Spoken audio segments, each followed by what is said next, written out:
Exposiciones bíblicas en Génesis. Génesis 6 y 7. Donde abundó el pecado, sobreabundó la gracia de Dios.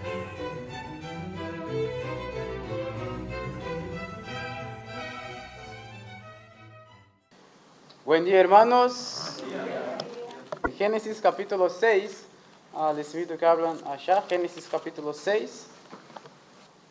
Puestos en pie, vamos a leer el texto. Vamos a leer el capítulo 6 y también el capítulo 7. Dice así la palabra de Dios. Aconteció que cuando comenzaron los hombres a multiplicarse sobre la faz de la tierra y les nacieron hijas, que viendo los hijos de Dios que las hijas de los hombres eran hermosas, tomaron para sí mujeres escogiendo entre todas. Y dijo Jehová: no contenderá mi espíritu con el hombre para siempre, porque ciertamente él es carne, mas serán sus días 120 años. Había gigantes en la tierra en aquellos días. Y también después que se llegaron los hijos de Dios a las hijas de los hombres, y les engendraron hijos.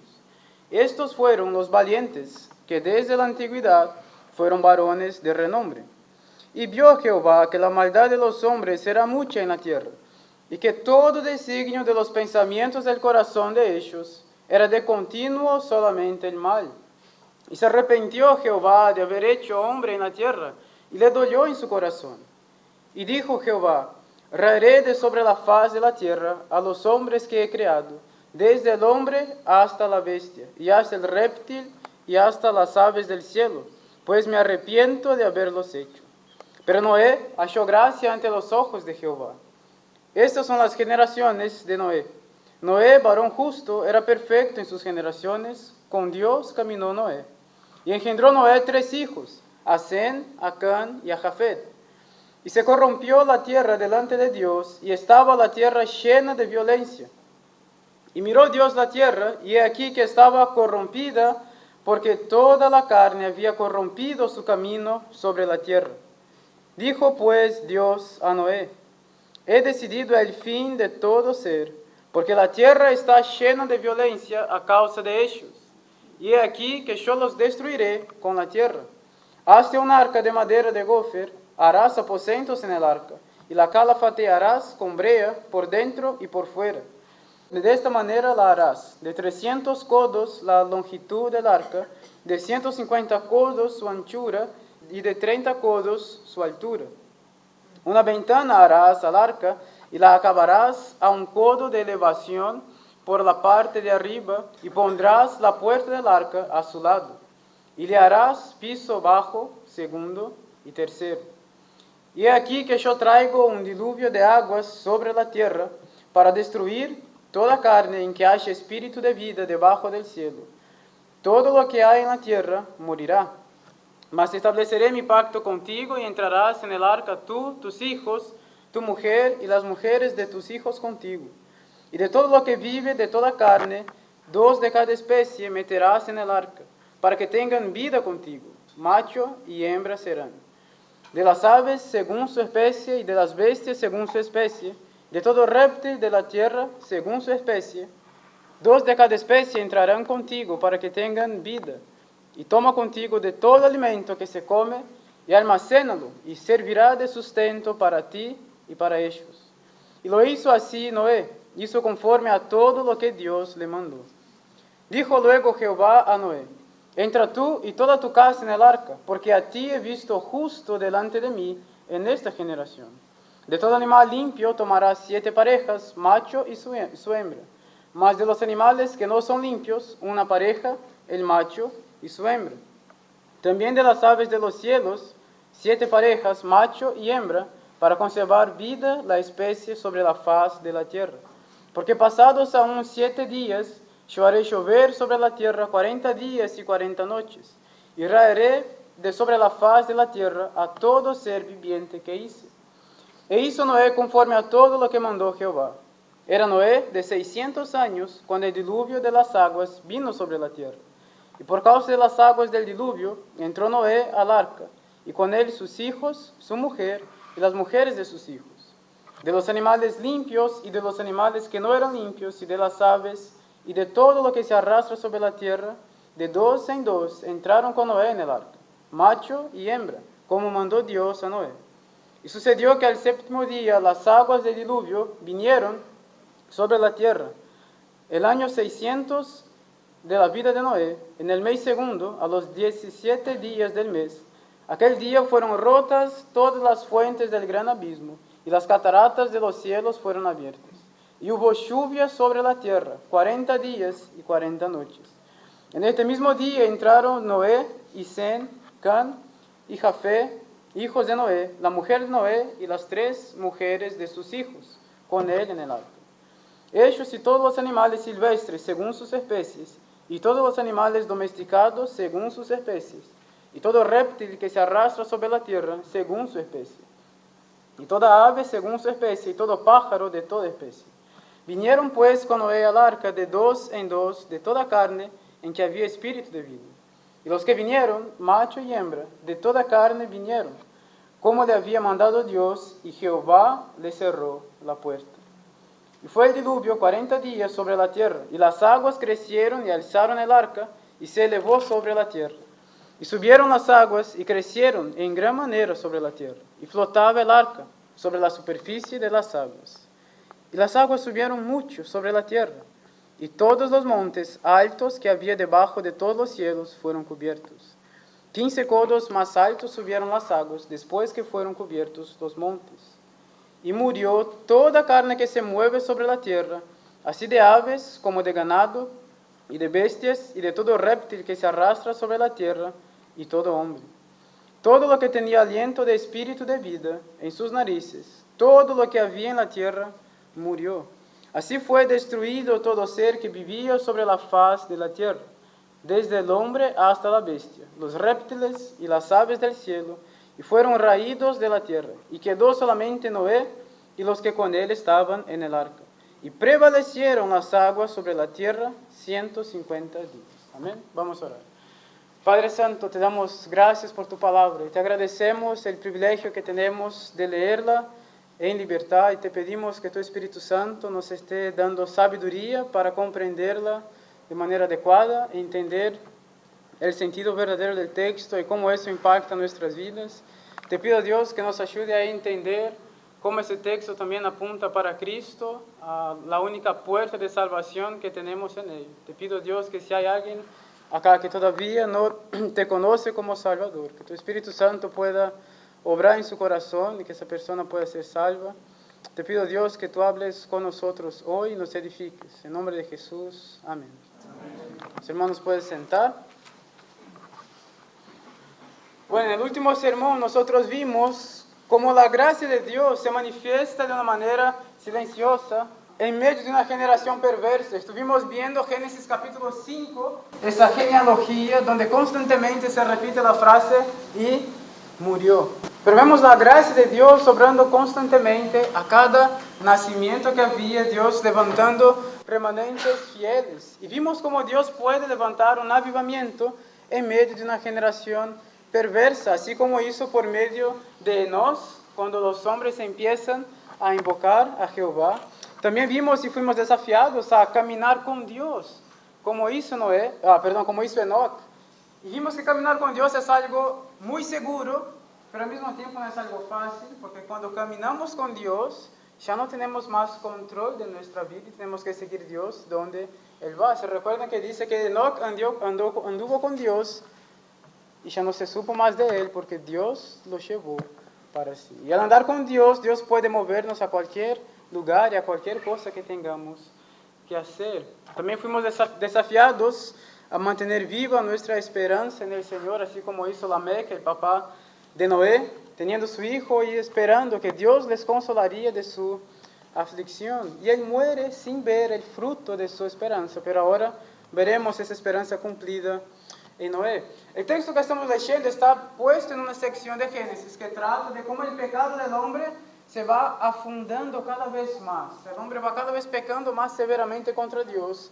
Y se culmina acá en Génesis capítulo 6, cuando el linaje piadoso de Set empieza a contaminarse con la semilla de la serpiente también, o con los impíos, lo que vemos en el versículo 1.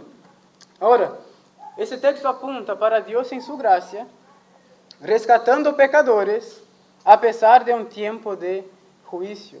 Vendrá juicio sobre esta tierra, pero Dios está obrando y esperando pacientemente para que los pecadores se arrepientan, así como hizo en los días de Noé. Así que lo que yo quiero proponer hoy a la mañana es que nosotros debemos creer en el único medio de salvación que Dios nos ofrece.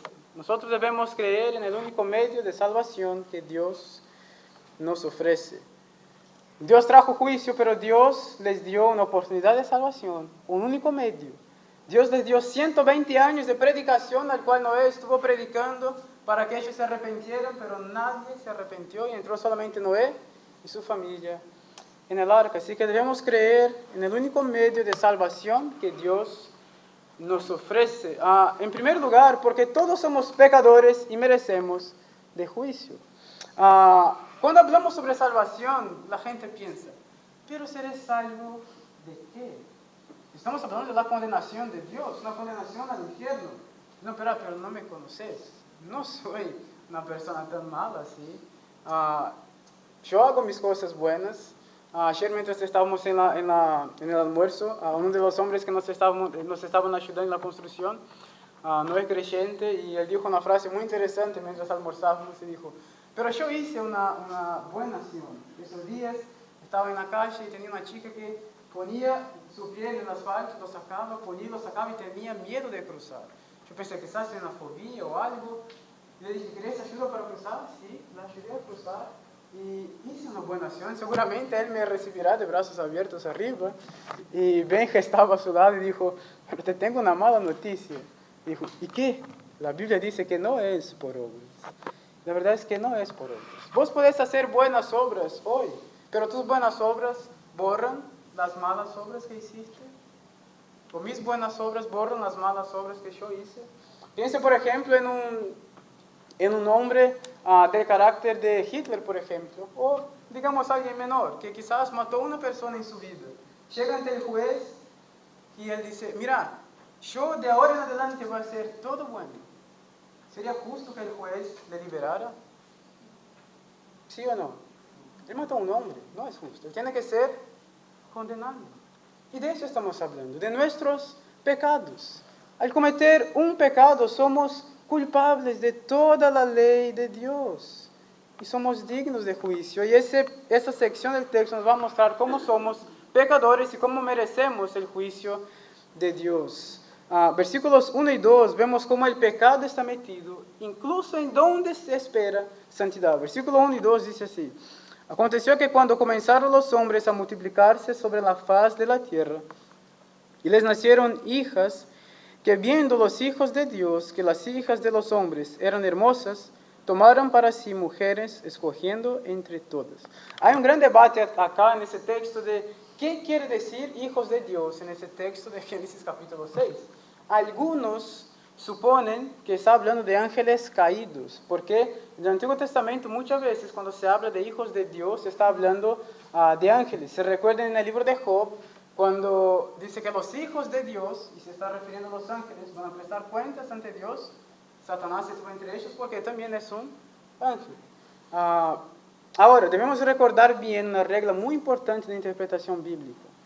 Cuando un texto es obscuro como ese, tenemos que acudir a textos más claros para iluminar, y eso exige un orden. El primer orden es el contexto inmediato del pasaje. Si el contexto inmediato del pasaje lo responde, o sea, si el libro de Génesis responde eso, no hace falta ir a un contexto lejos, si no perdemos el sentido, ¿está bien? Hay una respuesta en Génesis para quién son los hijos de Dios y quién son los hijos de los hombres. Génesis capítulo 3, versículo 15, es de eso que está hablando constantemente el libro de Génesis. La semilla de la mujer, la simiente de la mujer, que sería piadosa, que Dios iba a levantar y que va a estar en lucha constante contra la simiente de la serpiente, los hombres que no son salvos, los hombres impíos. Y lo que vemos acá es justamente que ese linaje piadoso que Dios preservó para sí, que debería ser santo, se corrompe. O sea, hasta los que estaban siendo guardados por Dios ahora se corrompen y caen en pecado, y solamente resta y sobra Noé. ¿Entiende a eso que el texto está apuntando? O sea, ese linaje santo que debería ser preservado santo, no está más, está en pecado. ¿Y dónde debería haber santidad? Hay pecado.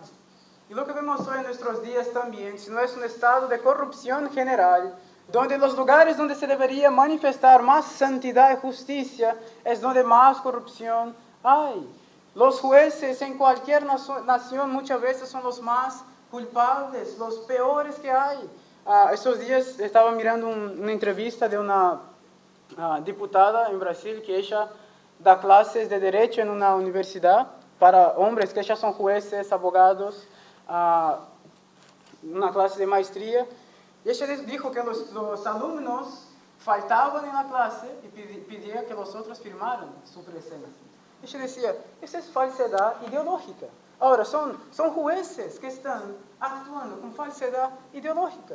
¿Cómo crees que ellos van a juzgar bien allá afuera, si acá en la universidad hace ese tipo de cosas? Los lugares donde debería haber más santidad y justicia es donde más pecado hay. Piensa en el contexto de iglesias. Muchas iglesias hoy lo que más hay es corrupción. Cuando vos decís que sos evangélico, ¿qué es que la gente piensa generalmente? ¿No? A mí no me hables de plata, por favor, es lo que te van a decir. Si decís que tu pastor es brasilero, peor, ¿no? Van a huir de vos. Porque están pensando solamente en eso. Y vemos una corrupción terrible, incluso en las cosas que deberían ser sagradas. Y acá vemos el nivel de pecado que el hombre va cayendo. También vemos que Dios garantiza juicio sobre ese pecado, pero espera también pacientemente por nuestro arrepentimiento. Versículo 3 y 4 dice, y dijo Jehová, no contenderá mi espíritu con el hombre para siempre, porque ciertamente él es carne, mas serán sus días 120 años. Acá esta palabra contenderá es un poco difícil de traducir y la idea principal de la palabra es que es permanecerá. Es la idea de que mi espíritu no permanecerá con el hombre para siempre, porque ciertamente él es carne, mas serán sus días 120 años. Van a ver que constantemente en el texto está hablando sobre el aire o el espíritu de vida del hombre que se va. Lo que Dios está diciendo es, los voy a destruir, voy a terminar con la vida de ellos y les doy un plazo de 120 años. 120 años es bastante tiempo para que ellos se arrepintieran. Lo que el texto está diciendo acá no es que los hombres van a vivir solo 120 años, no es eso, ¿está bien? Hay hombres que llegan a vivir más que eso, a veces un poco más, aunque con mucha raridad, pero pasa. Pero lo que está diciendo es, Dios les está dando 120 años para que ellos se arrepientan. Segundo de Pedro 2, capítulo 5, dice que Noé fue pregonero de la justicia, estuvo predicando constantemente la justicia de Dios que vendría sobre ellos. Si el término justicia nos parece un poco pesado y negativo, ninguno de nosotros quiere estar ante la justicia.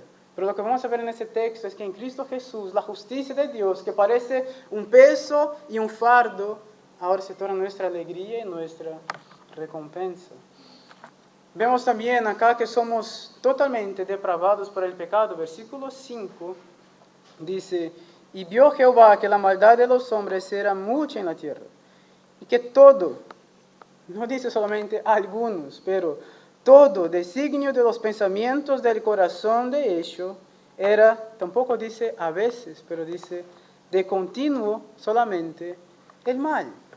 Ese es uno de los versículos que principalmente usamos para defender lo que es la doctrina de la depravación total, porque está diciendo, el pensamiento del hombre, todo su pensamiento, continuamente es malo. No soy yo que te estoy diciendo, no es mi interpretación del texto, es lo que el texto dice, yo simplemente lo leí.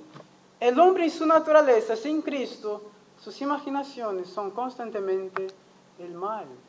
Incluso cuando hacemos buenas cosas, no hacemos para glorificar a Dios, hacemos porque queremos la gloria para nosotros, para que Dios sea nuestro deudor, y Él jamás lo será. Somos pecadores, nuestros pensamientos se inclinan constantemente al mal. Entonces cuando vos pensás, yo no soy tan malo así, te estás engañando, porque nuestros pensamientos son continuamente malos, y nuestro corazón es engañoso. Y el pecado nos afecta en nuestra voluntad, en nuestro intelecto, en nuestras emociones. De tal manera que no podemos amar a Dios como debemos. No podemos desear a Dios como debemos. No conseguimos buscar a Dios como deberíamos buscar. Por eso que en Romanos capítulo 3, versículo 10, dice que no hay ni un justo, ni siquiera uno. No hay quien entienda, no hay quien busque a Dios. Todos se desviaron y se hicieron inútiles. El pecado nos contaminó por completo. Vemos acá también que nuestros pecados entristecen a Dios, versículos 6 y 7. Se arrepintió Jehová de haber hecho hombre en la tierra, y le dolió en su corazón. Y dijo Jehová: raeré de sobre la faz de la tierra a los hombres que he creado, desde el hombre hasta la bestia, y hasta el reptil, y las aves del cielo, pues me arrepiento de haberlos hecho.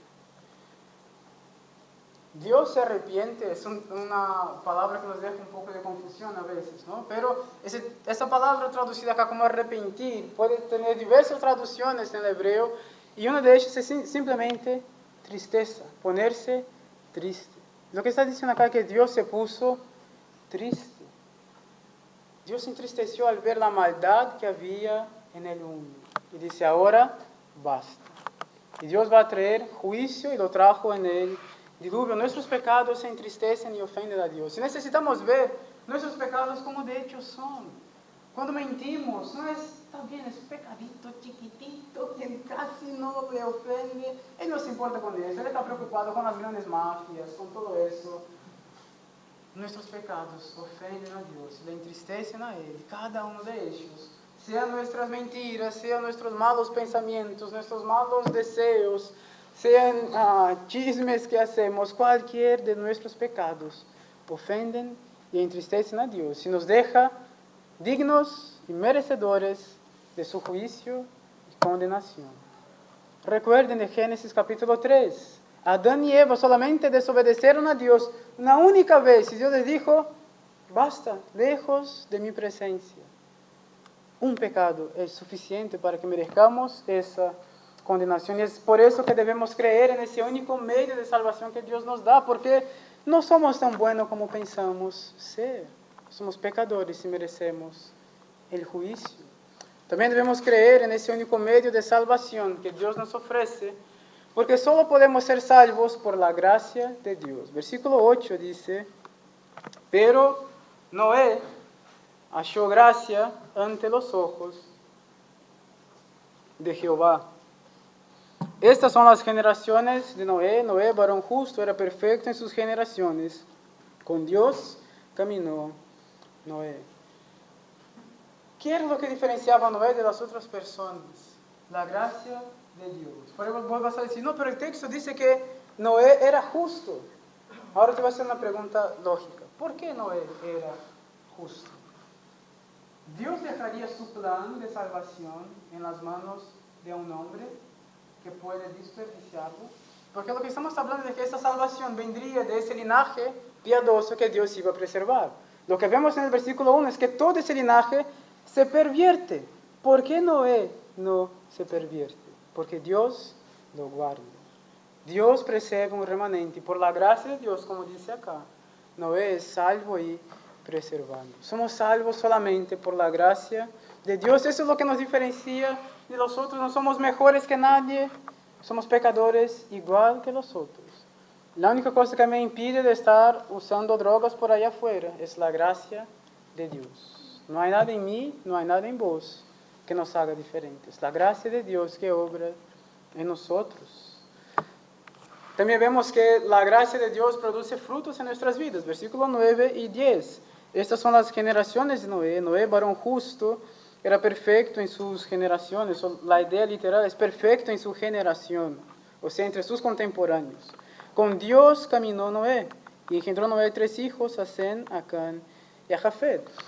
Si la salvación es por gracia, si la salvación es solamente por medio de la fe, pero la fe que salva no anda sola. La fe que salva produce frutos. La fe que salva tiene resultados. La fe que salva viene acompañada de obras. No estoy diciendo que fe y obras nos salvan, pero que esa fe produce obras. Ese es el resultado. Porque hoy por hoy lo que muchos van a tratar de decir es: yo creo en Dios, yo creí en Jesucristo, pero vivimos de cualquier manera, como si Cristo ni siquiera existiera. Es posible eso. La Biblia no nos apunta a eso. La Biblia apunta que hay frutos de salvación y que debemos evaluarnos. Si nosotros no estamos caminando con Dios como caminó Noé, no puede ser que estemos en Cristo. Debemos evaluarnos. Si estamos en Cristo, caminaremos con Él. Si estamos en Cristo, disfrutaremos de la justicia que Cristo nos concede. Pero muchas veces nosotros estamos tratando de no tener una fe en Cristo, pero una fe en la fe. Porque mucha gente dice, yo tengo fe. Está bien, pero vos tenés fe en qué? No, yo tengo fe en Dios o fe en algo superior, ¿no? Pero ¿qué diferencia hay entre esa persona y el hombre que juega en la quiniela, por ejemplo? Los dos tienen fe, pero ¿puede esa fe salvarles? De ninguna manera. La fe que salva es la fe en Jesucristo y solamente en Él. Él es nuestro Salvador, en Él debe descansar nuestra esperanza. Vemos también que Dios providencia un único medio de salvación a los pecadores para que sean salvos por medio de la fe. Lo que Dios hace acá es, voy a traer un juicio, pero en mi misericordia les doy un medio de salvación. Y instruye a Noé para construir un arca. Versículos 11 en adelante dice así, y corrompió la tierra delante de Dios, y estaba la tierra llena de violencia. Y miró Dios la tierra, y he aquí que estaba corrompida, porque toda carne había corrompido su camino sobre la tierra. Dijo pues Dios a Noé, he decidido el fin de todo ser, porque la tierra está llena de violencia a causa de ellos. Y aquí que yo los destruiré con la tierra. Hace un arca de madera de gofer, harás aposentos en el arca y la calafetarás con brea por dentro y por afuera. Y de esta manera la harás de 300 codos de longitud del arca, de 50 codos su anchura y de 30 codos su altura. Una ventana harás al arca y la acabarás a un codo de elevación por la parte de arriba. Y pondrás una puerta del arca a su lado. Y le harás piso bajo, segundo y tercero. ¿Cuántas puertas tenía en ese arca? Solamente una. Recuerden lo que estuvimos viendo en el estudio de la Escuela Bíblica Dominical, de que Dios no desperdicia material y que Él hace todo con un propósito. Dios no puso una puerta solamente ahí por acaso, pensando, si yo estuviera en el lugar de Noé, iba a decir, está bien Dios, lo hago, ¿no? Pero pensamos un poco en la logística, ¿no? Son animales de todas las especies. ¿No sería bueno que tengamos una puerta acá, una puerta del otro lado, otra del otro lado para que ellos puedan entrar? Y una puerta separada para nosotros seres humanos, para que no estemos andando en la suciedad de los animales. Dios hizo una única puerta. Porque todo el Antiguo Testamento es una simple sombra de lo que iba a venir.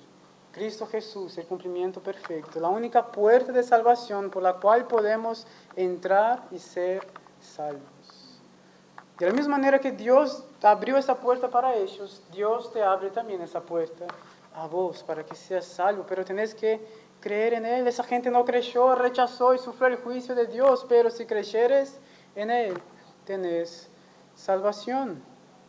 Ahora quiero hacer un pequeño paréntesis acá, porque el objetivo del texto acá no es combatir la evolución o algo científico, pero como pastor yo también debo ayudarles también a defender la fe, porque ese es un texto que es muy atacado por los escépticos, porque ellos dicen, está bien, el arca dice que tiene 300 codos de longitud.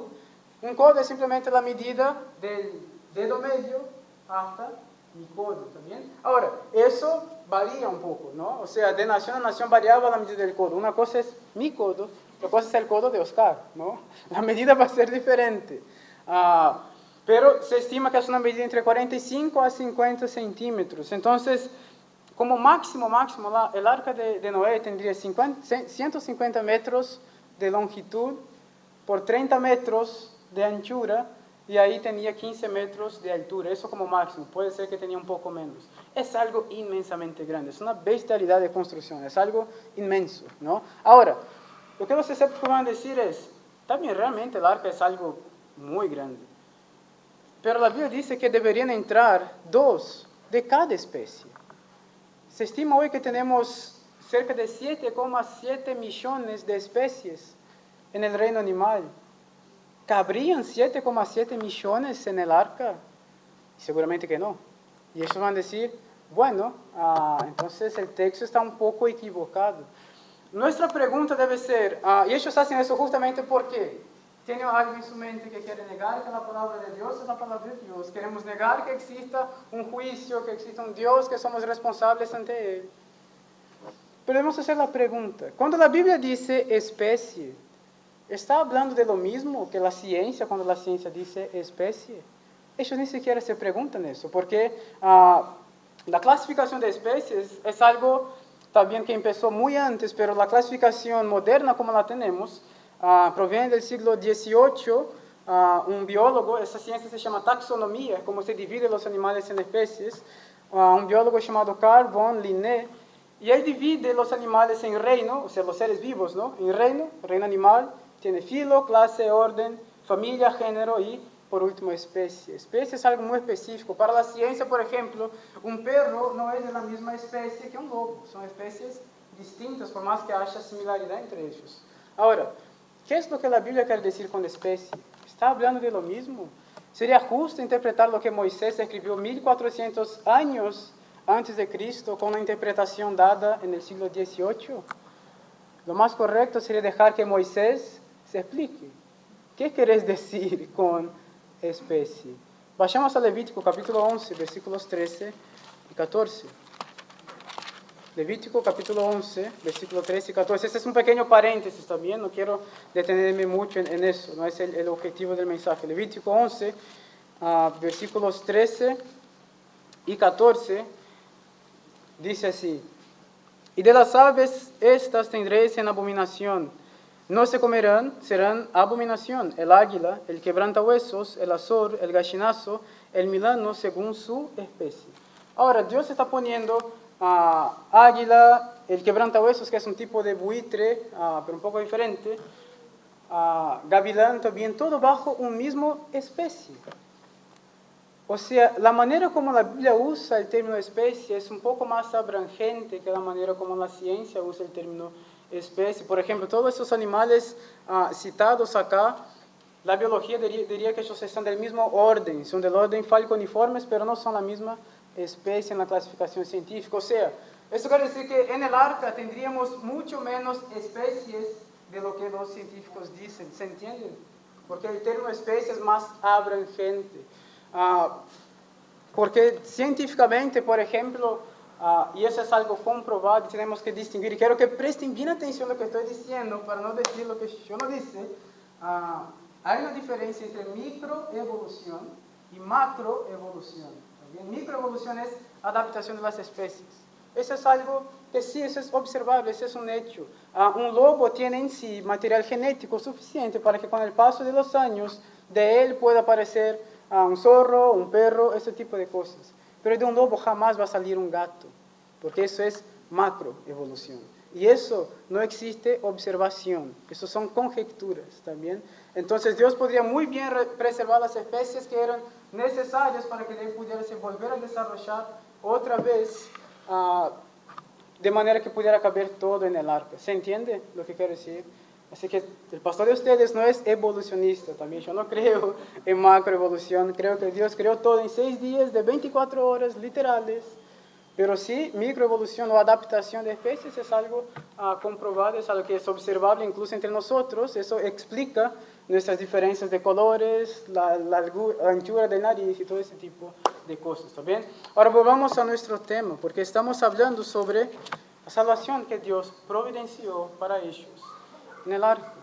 Volvamos a Génesis capítulo 6.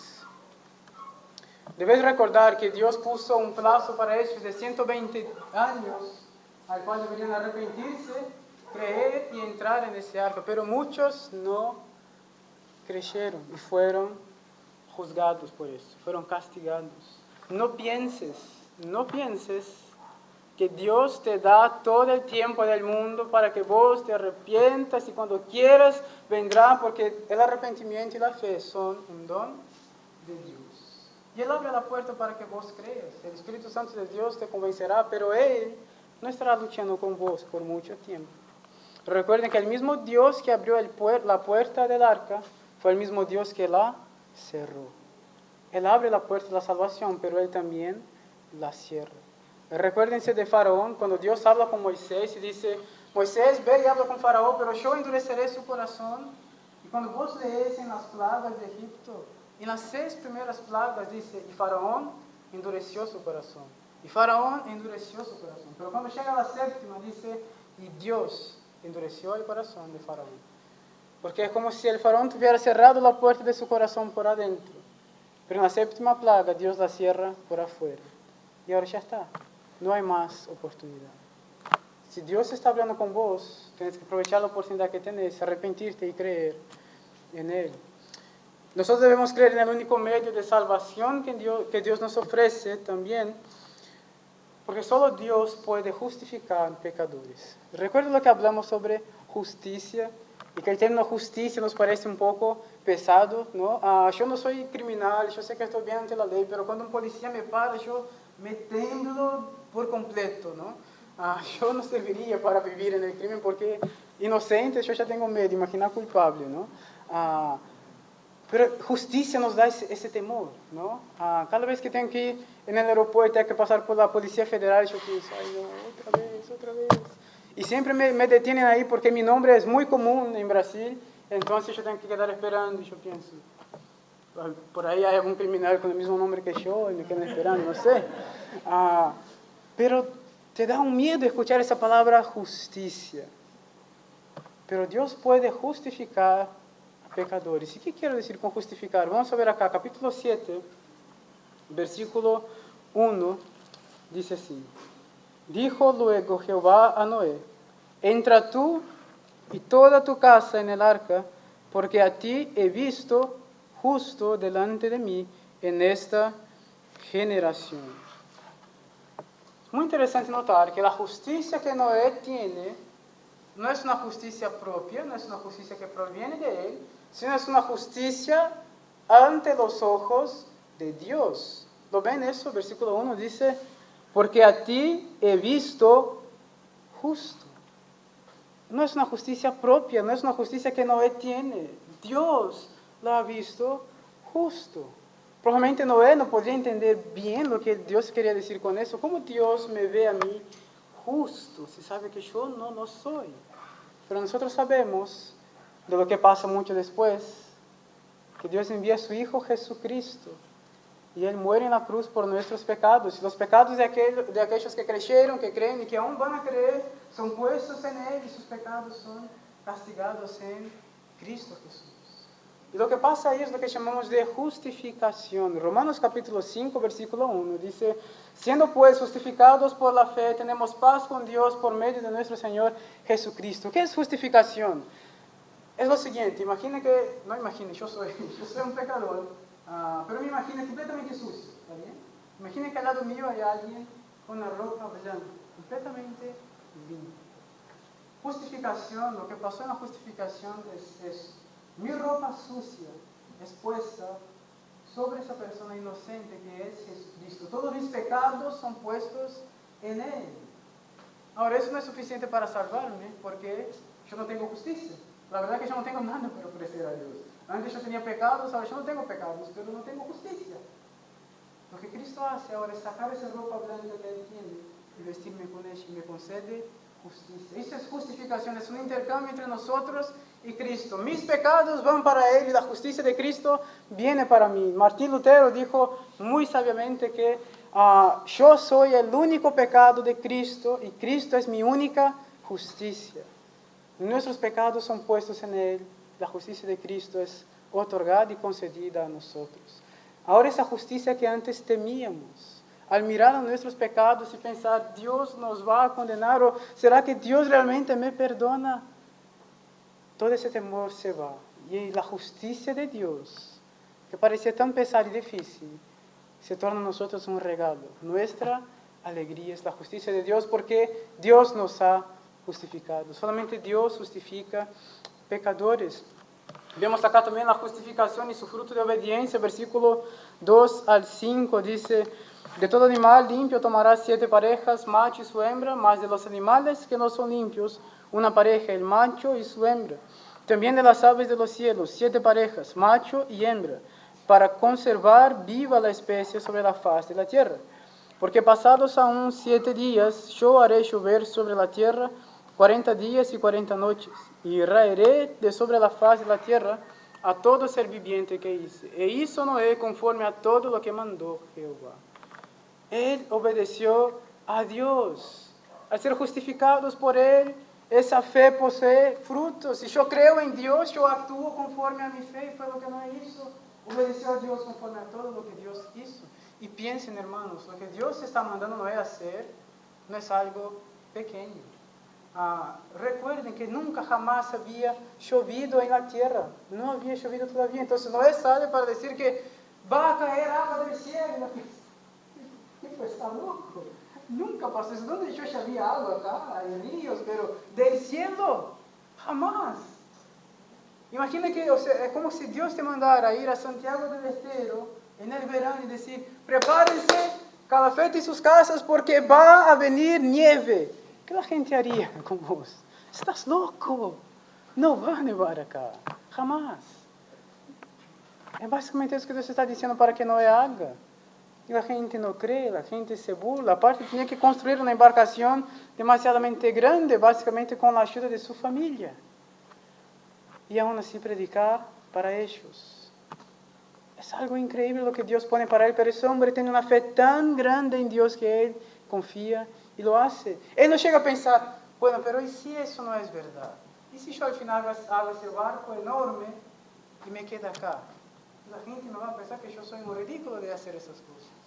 Él no piensa en eso, él simplemente cree y obra conforme su fe.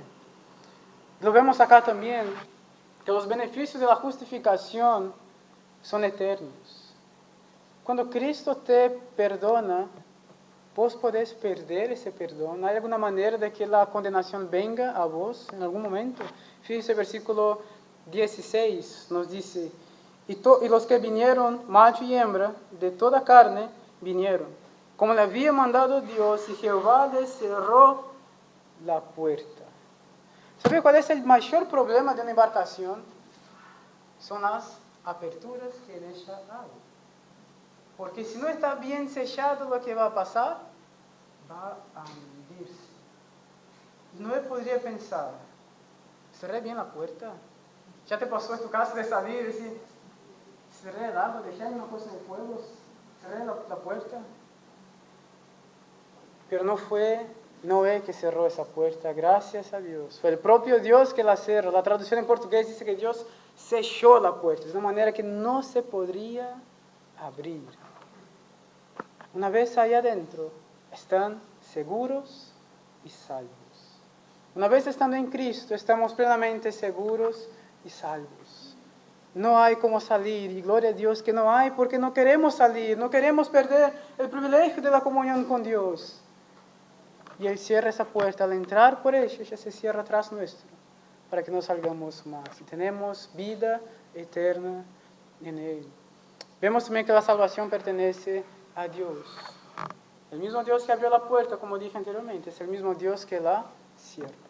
Él concede a quien quiere, pero también cierra esa puerta. Así que disfrutes y aproveche la oportunidad que Dios te da.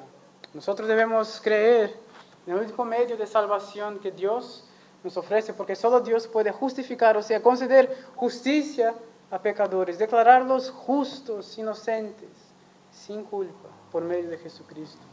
Y también el último motivo es porque el juicio de Dios es severo para los que lo rechazan. Cuando hablamos sobre infierno, es algo muy grave y muy difícil de hablarlo. Y muchas personas van a decir, ¿cómo un Dios de amor pone personas para sufrir en un infierno de fuego por toda su eternidad, constantemente, y no tiene fin? Pero al mismo tiempo no paramos para pensar de que Dios les dio oportunidad para arrepentirse, de que Dios vino y envió a su Hijo Jesucristo para morir en nuestro lugar. Piensa en su Hijo, vos jamás sacrificarías a tu Hijo, es lo más precioso que tenés. Y Dios da a su Hijo Jesucristo.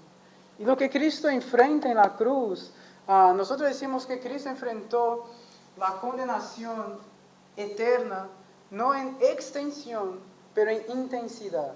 Porque Él estuvo solamente 3 horas, pero estuvo 3 horas apartado de Dios el Padre. Y eso es algo que jamás vamos a conseguir entender, porque cuando nosotros confesamos que hay una Trinidad, decimos que hay solamente un Dios en 3 personas, y esas 3 personas son inseparables. Pero en la cruz algo pasó, y el Padre y el Hijo estuvieron separados. Cuando ustedes leen el Salmo 22, dice, Dios mío, ¿por qué me has desamparado? ¿Por qué no escuchas mi clamor?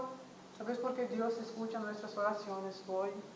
Podemos acercarnos a Él confiadamente, porque Dios rechazó en la cruz las oraciones de su propio Hijo.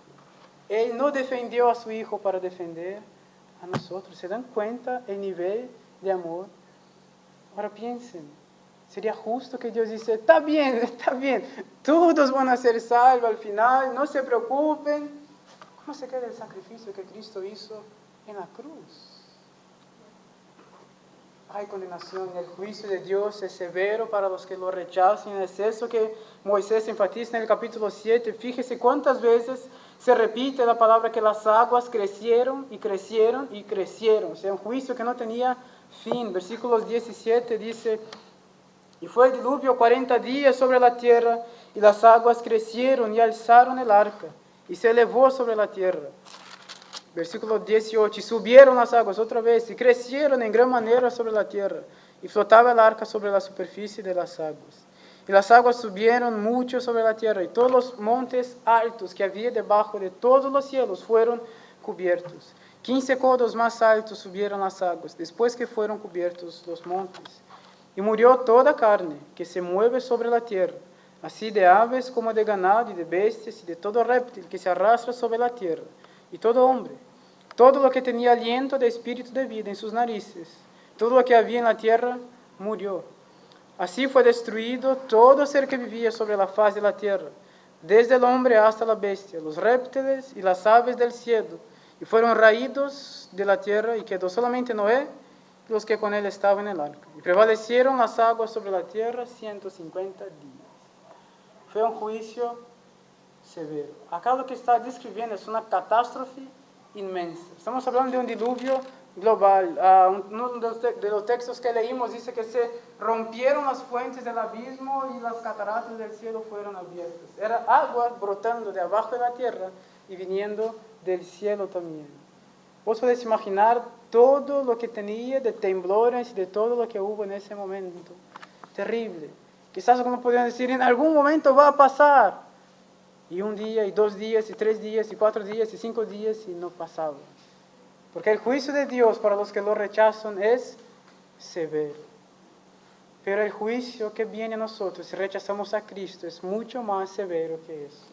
Porque no estamos hablando de muerte física, estamos hablando de una muerte espiritual, de una separación eterna de Dios. Y yo sé que es duro decir eso, pero yo sería, no tendría ni un poco de amor si yo te dijera, quédate bien, que no pasa nada. Porque no te estaría alertando a vos del peligro que hay. El fin de una vida sin Cristo es el infierno. Alguien dijo cierta vez, ¿dónde se queda el infierno? Y alguien respondió, en el final de una vida sin Cristo. Es ahí donde está. Si vos no tenés Cristo, lo que te espera es el infierno. Pero si vos tenés a Cristo, ningún juicio te puede hacer daño. Porque de la misma manera que repetía que las aguas crecían, se repetía que el arca flotaba por sobre el agua. Imagina vos dentro de ese arca y todas esas cosas aconteciendo y te da un poco de temor, pero vos ves que el arca está flotando, flotando, flotando y el juicio no te toca. Eso me hace recordar de Romanos capítulo 8, versículo 1. Ninguna condenación hay para los que están en Cristo Jesús. Perdona a Dios nuestros pecados plenamente. Pero muchas veces nos sentimos culpables. Sí, nos sentimos culpables, pero se recuerden que todos los sacrificios que hay en Levítico apuntaban también a Cristo y que allí está un sacrificio que era la ofrenda por el pecado y por la culpa. Él pagó también por eso. No hay por qué sentirnos culpables de nuestro pecado si estamos en Cristo, porque Él nos perdona. ninguna condenación hay. Pero para eso es necesario estar en Cristo.